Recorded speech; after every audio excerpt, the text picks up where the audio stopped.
If you're struggling to follow through with something you don't want to do or something you don't feel like doing, then this is the video for you. Let's talk about some strategies you can use to have success in completing those tasks.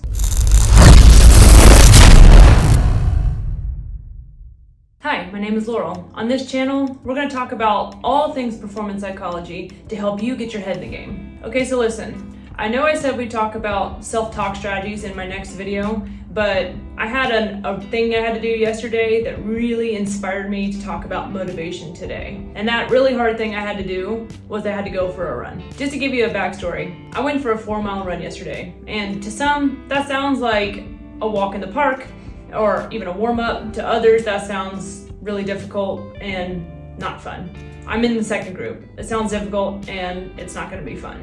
If I'm running, it better be because I'm being chased or I am chasing something. I don't enjoy running for the fun of it. For that reason, I had to tap into all types of motivation in order to get this run done. So I want to share these types of motivation with you so that when you've got to do hard things that you don't feel like doing, but you need to do, you can get them done using these different types of motivation. So actually, there's 5 types of motivation, but the 5th one we're not going to spend a lot of time on here because it doesn't apply. The 5th one is intrinsic motivation, and that's you're motivated to do something just because you simply enjoy it. Some examples for like me are playing soccer, riding horses, going for a hike. I don't need to be motivated externally to do those things. I just enjoy it. So these other 4 types of motivation fall into the bucket of extrinsic motivation, meaning they come from outside of you. They're external to you, and they are rewards and punishment, shame and guilt, valuing the behavior, and aligning with or leveraging your values. Let's talk about the first one, rewards and punishment.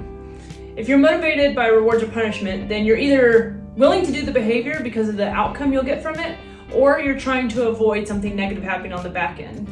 A simple example of this would be a little kid who does their chores to avoid being punished by being grounded.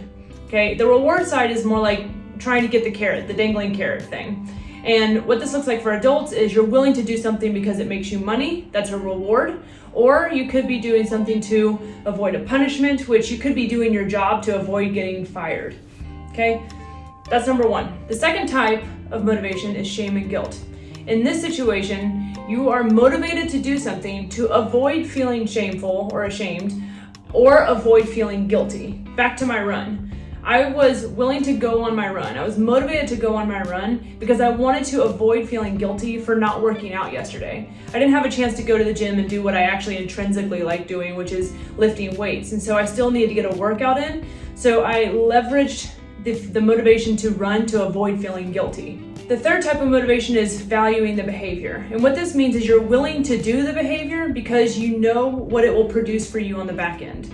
So in my case with my run, I value running because it helps me burn calories, and I also value it because it strengthens my cardiovascular system. So I will do it for those benefits. Some other really simple examples would be schoolwork. You may not actually like doing schoolwork, but you want the outcome, which is the degree. Or you may not actually like doing chores, but you like having a clean house, so you're willing to vacuum. The 4th type of motivation is aligning with your values. And what that means is you leverage your values to help motivate you to do the behavior. With my example with running, this is the 3rd type that I used. I used 3 on this run. But for this one, I kept myself from quitting. I was motivated to complete the run because I value excellence and I value discipline. So I tapped into those to keep me moving and keep me running so that I didn't quit.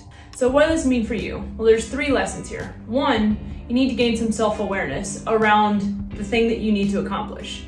You need to decide if it's something that you truly need to push through and actually do, or if it's not that important to you and you can continue to push it off. If you decide that you need to do it, then it's time to tap into some sources of motivation, which leads me to number 2. Number 2 is understanding what does motivate you. Now, what motivates you could change depending on the situation. Some situations you may need to tap into a reward, or in other situations you may need to just really focus on valuing the behavior. For example, with my run, I didn't need to use a reward because it just wasn't going to work for me in that situation. I was trying to burn calories, so I'm not going to reward myself with a cookie. I needed to use valuing the behavior to help me push through on this run. So you need to understand what would work for you in each thing that you're trying to accomplish. In my example, I used 3 different ones, and we went over them, but just to summarize, I used avoiding guilt to get me to go on the run.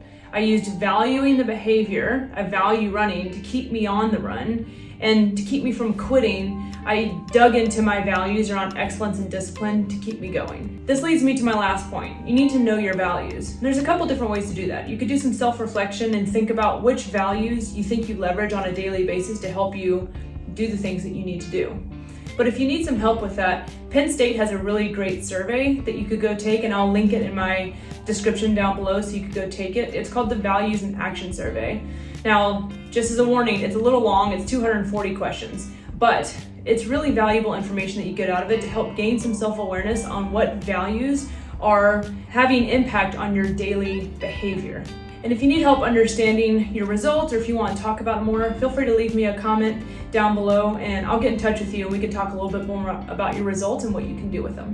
Okay, I promise that we're going to talk about self-talk strategies next. One, because I said I would, and two, because both our conversations recently around the thought-performance connection, which you can watch here, and around these different sources of motivation, mean that you've got to have some great self-talk strategies to employ both. So we'll talk about that next, I promise. See you soon.